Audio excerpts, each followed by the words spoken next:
최근 보험 사기가 극성을 부리고 있는 가운데 이로 인한 보험금 누수 추정 금액이 4조 원에 달하는 것으로 알려졌습니다. 보험금을 노린 범죄도 날로 지능화되고 있는 가운데 경찰이 대대적인 적발에 나섰습니다. 보험 사기 어떻게 예방할 수 있을지 하나님의 법 세상의 법에서 알아봅니다.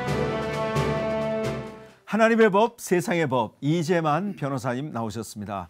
안녕하세요. 네, 안녕하세요. 네, 반갑습니다. 네. 날씨가 벌써 이제 완연한 이제 봄이 된 것 같아요. 우리 변호사님 얼굴도 봄같이 피신 것 같아요. 네, 감사합니다. 아니 요즘 사회가 어떻게 되어가는지 참 걱정스러운 것들이 많은데 그 중에 하나가 보이스 피싱이 더 활기를 치는가 하면 이 보험 사기, 보험 사기 때문에 피해를 본 사람들이 한둘이 아니에요. 그 보험 사기 피해가 상당히 급증하고 있는데요. 그 작년 통계를 보면 보험 사기에 대한 그 범죄 혐의자가 8만 4천 명이나 된답니다. 그렇게 많이요. 그리고 보험 피해액은 보험 사기 피해액은 6천억 원에 육박한다고 하는 것이죠. 굉장하네요. 그래서 이 보험 사기의 범죄가 이렇게 늘어나는데 즉 문제는 결국 보험금을 받기 위해서 생명보험의 경우에는 타인의 생명을 앗아간다는 점에서 그 문제의 심각성이 상당히 크죠. 그리고 이 보험 사기가 늘어나면 선량한 보험 계약자들이 피해를 볼 수 있다는 점에서도 문제의 심각성은 아주 크다고 볼 수 있습니다. 글쎄 말이에요.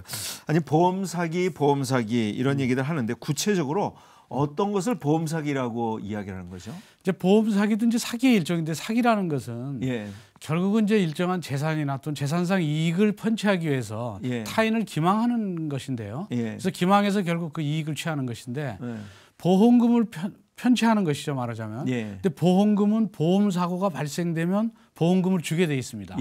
그런데 이제 보험 사고가 발생되면 보험금을 주는데 보험금을 받으려고 보험사를 기망하기 위해서 고의로 보험 사고를 발생시키는 겁니다. 그래서 사실은 보험 사고의 피해자가 아닌데 피해자라고 한다거나 또는 그 보험 사고를 고의로 발생시키거나 이렇게 해서 보험금을 받게 되면 이것은 보험 사기범으로 처벌받을 수 있습니다.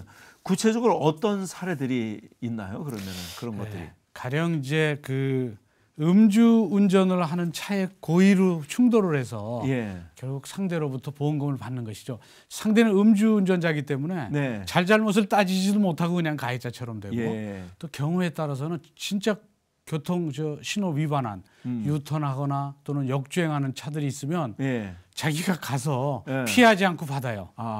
그러면 상대가 신호 위반 가해자가 되니까 그리고 본인은 보험금도 받지만 본인이 다쳤다고 그 교통사고에 의해서 다쳤다고 병원에 눕는 겁니다.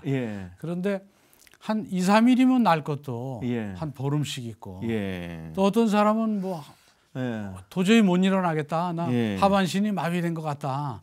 이러는데 나중에 언제 가보면 벌떡 일어나서 외출 갔다가 다시 또 누워있기도 하고 이제 나이롱 환자들이죠. 그렇죠. 이제 이런 경우들이 대부분 이제 보험 사기범들이고요. 그런 사례고요.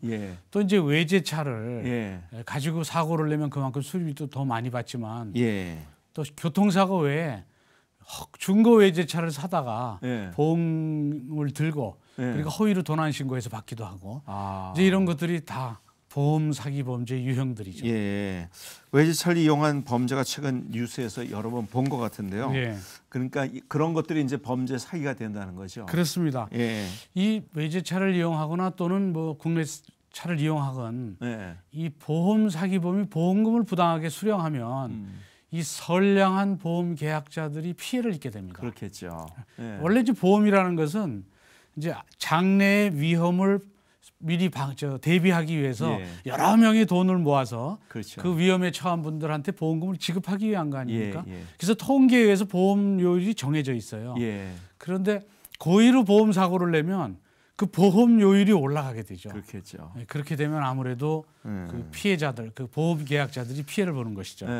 그러니까 말씀하신 것처럼 이제 보험 사기를 당하게 되면 선의의 보험 계약자가 이제 명백한 이제 피해를 보게 되는 거죠. 그렇죠. 일단은 선의의 계약자들의 보험료의 부담이 가중되겠죠. 그리고 그거 외에 또 하나는 보험 사기가 기승을 부리면 보험사에서 정말 보험금을 받아야 될 선량한 그 보험 계약자인데도 이 사람이 정말 이 보험 사고 발생이 고의가 아닌지 그래서 보험금 지급 그 규정에 따라서 그 조사하는 요건이 엄격해졌어요. 예, 그렇죠. 그럼 엄격해지면 보험금을 빨리 받아야 되는데. 그렇죠. 진짜 받아야 될 사람들이 이제 잘 못 받게 되는. 그렇습니다. 그러니까 이중적으로 보험료율은 요율대로 올라가고 또 보험금 받을 때는 또 힘들어지고. 받기도 어렵고. 그래서 이 보험 사기가 미치는 피해가 아주 크다고 볼 수 있죠. 이런 식으로 보험금을 갈취해 간다면 이건 보험 제도의 존립 기반을 흔드는 행위라고 할 수 있지 않겠나요? 그렇죠. 결국은 보험이라는 것은 그 신뢰를 기반으로 하는 것인데 이 보험 사기범이 기승을 부리면 그 신뢰가 깨져서 보험 제도의 존립 기반이 무너질 가능성도 있습니다. 그런데다가 이 보험 사기는 이 배금주의가 만연된 이런 상태에서 생명 경시 풍조하고 같이 이제 연결이 돼서 사람이 죽더라도 난 돈만 받으면 된다. 그래서 실제적으로 어떤 사람은 아내를 차에 태우고 고의로 교통사고를 내서 아내를 살해했습니다. 그리고 보험금은 받았죠.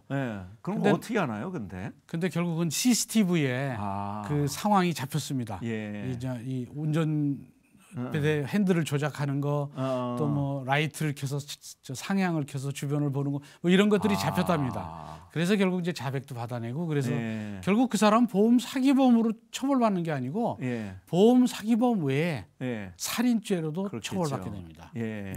그리고 정말 배금주의가 아무리 만연됐다고 하더라도 실제 사례로 보험금 받으려고 나 공장에서 다쳤다 그러고 손목을 절단기에 넣어서 절단한 보험사고가 발생된 건 맞죠.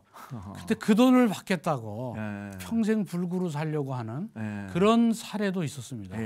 그래서 이런 풍조가 참 걱정스러운 것이죠. 뭐 하여간 사례는 막 여러 종류의 그렇습니다. 사례들이 있는 것 같아요. 흔히 하는 게 자동차 교통사고를 이용한 보험 사기인데요. 이런 사고를 당했을 때 당황하지 않고 일단 사고 접수를 하는 게 그래서 중요할 것 같아요. 그렇죠. 이제 일반인들은 이 보험 사고 발생이 그 사기범이 아닌지 또 정상적인 보험 사고 발생인지를 판단하기 어렵죠. 그렇죠. 그러니까 전문가한테 맡기려면 보험사에다 즉각적으로 신고하고요. 그 보험회사 직원이 오기 전에 미리 현장의 사진도 찍어두고 또 목격자가 있으면 목격자도 확보하고 목격자의 뭐 전화번호도 확보해 놓고 그리고 또 보험사에서 지정하는 병원에 또 후송시키게 하고 이런 여러 가지 절차를 밟는 것이 제일 중요하고요. 또 정말 이런 사고가 났을 때는 당황하게 되지 않습니까? 그래서 제일 중요한 건 사고가 났다. 그럼 보험사에 신고하기 전에 먼저 심호흡을 크게 한 번 합니다. 심호흡을 한 번. 그래서 심호흡을 크게 한 번 한 후에 바로 놀라지 마시고 놀란 거를 가라앉혀야. 그리고 이제 그 보험사에 꼭 신고를 먼저 하시기 바랍니다. 요즘에는 금융감독원이라고 전화가 오는 보이스피싱이 기승을 부린다고 해요. 우리 굿데이 스텝 중에서도 이런 전화를 받은 사람이 있다고 하는 얘기를 들었는데요.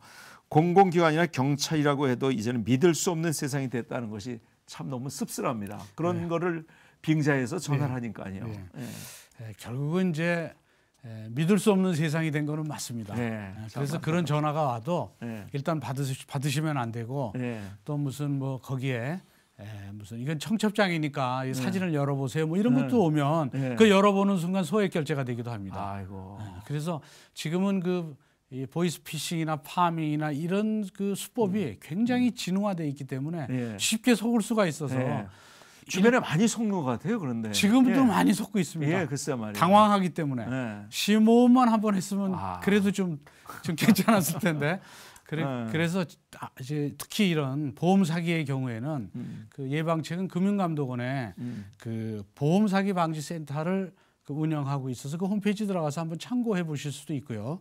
또 하나는 일단 사고가 나면 보험사에 신고해서 전문가의 도움을 받거나 주변에 또 법률 전문가가 있으면 법률 전문가한테 연락을 해서 도움을 받거나 하는 것이 가장 이 보험 사고로 인한 더 큰 피해를 방지하기 위한 그런 첩경이라고 볼 수 있죠. 워낙 사기범들은 머리를 쓰기 때문에 보통 사람들보다 참 그 머리 쓰는 것을 우리가 따라한다는 것이 그게 참 쉽지 않은 것 같아요. 그러나 그렇죠. 정신 차리고.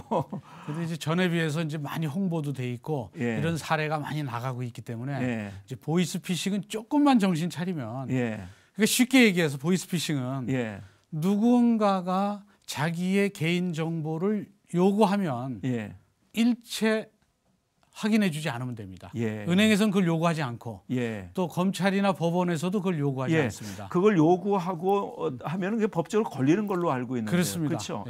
그 요구하면 이제 범죄를 저지르기 위해서 정보를 요구하는 것인데 지금은 개인정보보호법에 의해서 개인정보를 요구할 수 없게 돼 있습니다. 그리고 또 개인정보를 가르쳐 줄 수도 없고요.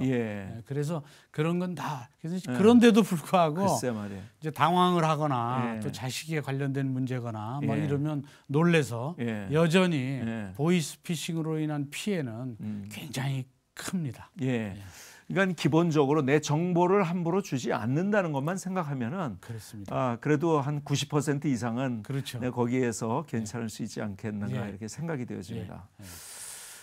정직한 사회를 만들어가는 건 어느 한 사람만이 아니라 우리 모두의 책임이고 숙제 아니겠습니까? 포기하지 말고 끝까지 함께 풀어가야겠습니다. 이재만 변호사님 오늘 또 나오셔서 감사합니다. 감사합니다.